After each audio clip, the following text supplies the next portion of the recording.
After the divorce, my ex-husband managed to turn my own children against me. I stayed silent. Then, out of nowhere, I got a call from the school. A man was attempting to take the children. When the police showed up, the truth unfolded right before everyone's eyes. A truth that left everyone speechless. That call from the school came while I was standing in the middle of a heap of laundry, the warm steam from the dryer brushing against my face. As soon as I lifted the phone, I could hear the secretary's shaky voice. "A man is trying to take the children. We've already contacted the police." In that instant, I felt hollow, as if my insides had been emptied. Time seemed to stop, freezing me in place. All I could think was, could it really be my ex-husband? The same man who had spent months poisoning the kids against me, spreading lies and filling their minds with mistrust, had taken this step? The phone trembled in my hand, though I remained still. Perhaps I had already shaken long ago. By the time I arrived at the school, police cars were lined up across the parking lot. Their red and blue lights reflected sharply against the pale afternoon sky, pressing against my chest like cold, unforgiving weight. I sprinted toward the doors and burst inside. There I found my 2 children, Emma and Josh, sitting with a police officer. Emma collapsed into tears the moment she saw me. But not ordinary tears.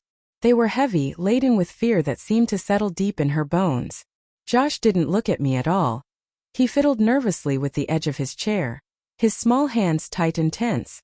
And then I saw him. My ex-husband, Mark. Surrounded by officers. But he wasn't the same man who had shouted through our divorce, thrown objects, or insisted I was keeping the children from him. He appeared worn down like a cornered animal, trembling, eyes vacant. A man finally confronted by the weight of the world and utterly unprepared to bear it. I turned to an officer and asked, "What happened?" He looked at me with a steady, serious gaze. He attempted to take them without permission, insisting he had full custody. When the staff questioned him, he became defensive. Someone dialed 911. Mark turned to me then. An expression that once carried love but over the years had hardened into blame and resentment. Today, though, there was something different. Perhaps cracks, maybe defeat, maybe even fear. "I just wanted them to come with me," he muttered. "They don't want to stay with you. They told me." I glanced at the kids. Emma shook her head so quickly her hair whipped across her face. She didn't say a word, but I heard it in her eyes. "I swear, Mom. He said you wouldn't let us talk to him anymore," Josh whispered. "He told us you were moving away without us."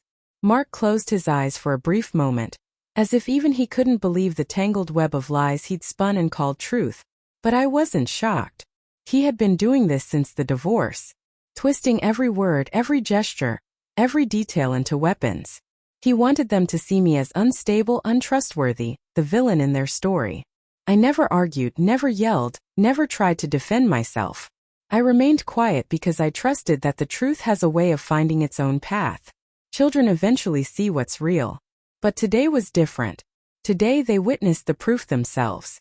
The police took him aside for questioning, and I sat outside in the hallway.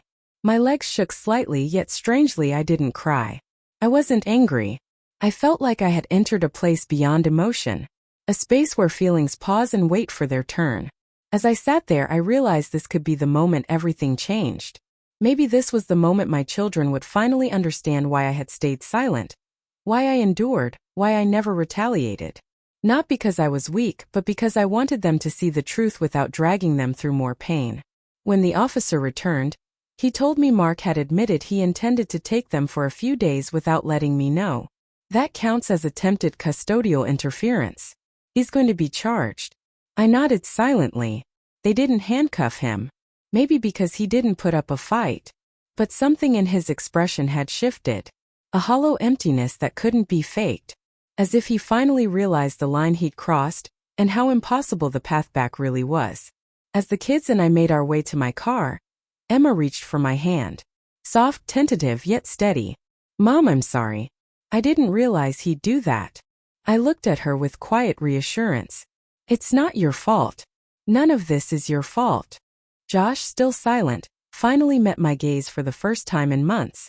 Not with anger, not with suspicion, but with a weary, puzzled gentleness.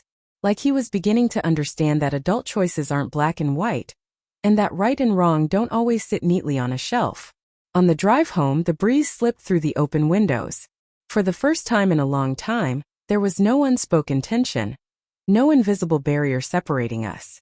They simply sat there, calm, present, showing nothing to hide. That night, after they'd fallen asleep, I found myself at the kitchen table. Bills, unfinished job applications, prescriptions, school papers. My life laid out in familiar clutter. But tonight somehow it felt lighter. Maybe because the truth had finally come to light. Maybe because the storm had broken open, and I had not broken with it. The following day, the school counselor reached out to talk about support sessions for Emma and Josh. For the first time, I didn't hesitate. Yes, they needed it. And so did I. Admitting how exhausted I was from holding everything together felt heavy, but I sensed that something had shifted today. Something small, real, and achievable had begun to emerge. One of those quiet, ordinary miracles that arrive without fanfare. Just a fleeting instant when the breath you've been clutching for too long finally escapes. I gazed out the window as a gentle winter sun filtered through the clouds, dim yet steady, like a reassuring hand on my shoulder whispering, "It's enough. Take back your life." And deep inside I murmured, "I will. This time I'll write it myself with my children beside me, guided by truth, carrying the peace I discovered after nearly losing everything, and still standing strong."